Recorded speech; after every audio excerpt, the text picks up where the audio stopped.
Hi, my name is George Lopez, and I'm the Papa Gnome of the Gnome Home in Port Orange.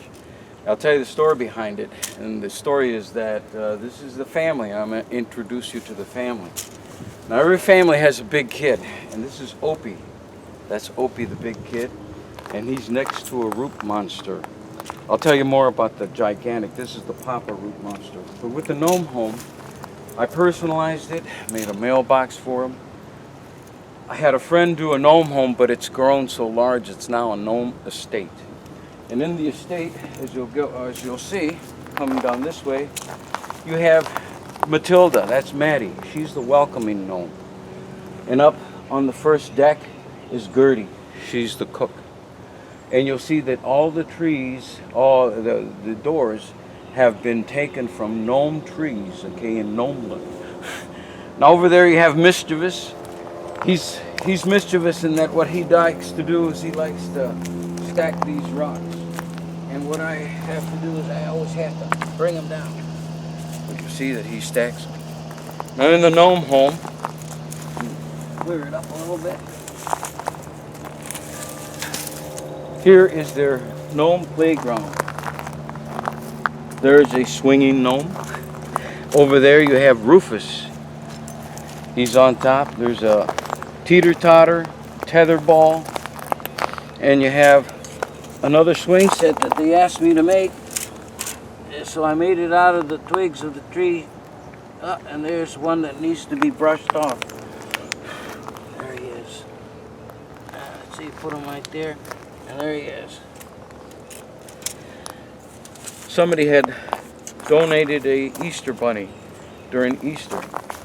And then we had two gnomes donated with Hawaiian trunks. So they couldn't be out here without water, so I designed a waterfall and a pool. And then got some shells, so there's their beachfront gnome home. The first deck, you have a second deck and a third deck, and you'll see that it has the steps going around the tree up to the top, and there's a bee on top, gotta watch out for. Now, mysteriously during football season, a gnome showed up. In fact, there's been a couple of gnomes that have been donated and show up.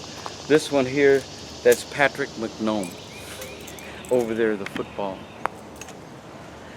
Now, the myth of the gnomes is that they're magical, mystical dwarfs of the forest that maintain the forest through the roots of the trees. Here's one gnome that needs to be straightened up.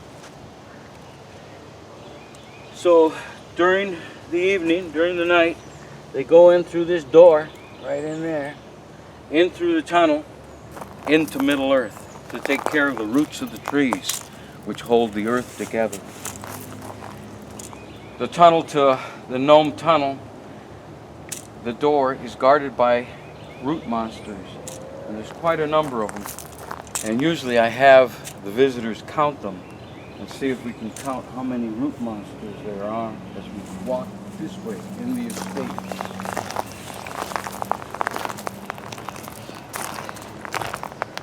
Now, here's the back area. There are the steps leading up to the top deck. And there you have the lower deck, and this is the party deck where the gnomes have their Friday, Saturday night parties. And we got two twins. Look, the door was left open.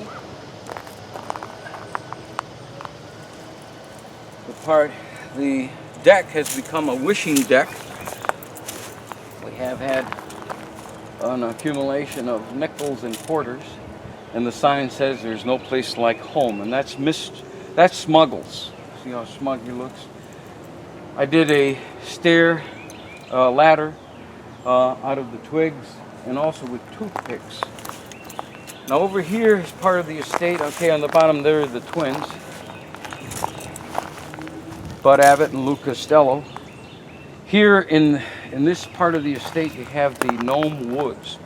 And you see, if you go down to the eye level of a gnome, there are a couple of gnomes in the forest. You'll begin to see that this is a miniature forest, complete with mushrooms. A couple more gnomes here.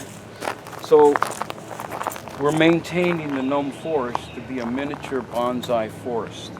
So there's clippings, and so far looks good.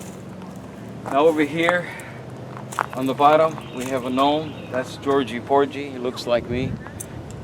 He's always working away, keeping it up fit. Now up at the top deck, let me point it out. This, I don't know if you can see his chest real good. Can you zoom in on? That's Scully. Now he's the bad boy, and you see he's up in the 3rd floor bedroom, but he's getting ready to escape. He's got those sheets all wrapped up, ready to go. With the weather, the bark comes down. There's always maintenance to do on the estate. There's another door. Keep the door way clean. Now, as the Papa Gnome, I'm responsible for all maintenance, improvements, additions, and so forth. This part of the Gnome estate, we get into the miniatures. And here you have Beatty and Elsie. They were donated. And this needs to be trimmed up a little bit so that we have this nice little garden like that. See how I'll do that? They're having a picnic there. Then there are other gnomes. There are miniature gnomes there, coupled with the Gnome Totem Pole. I was inspired to do the Gnome Totem Pole. So there's more natural. There's a couple gnomes seesaw. This one is on a llama, which I need to fix. And here are a couple gnomes bird watching in paradise. And there's Mischievous Rocks. Now, on this side of the gnome estate, we begin the fairies, the fairy houses. They protect the gnomes and the root monsters, and if you go around here, you'll see the fairy houses. And on the other side of this tree, there are 3 fairies. We'll go look at them. We'll pick your favorite, and I'll tell you a couple more things about the root monsters and the 7 most famous gnomes. See if you can guess them.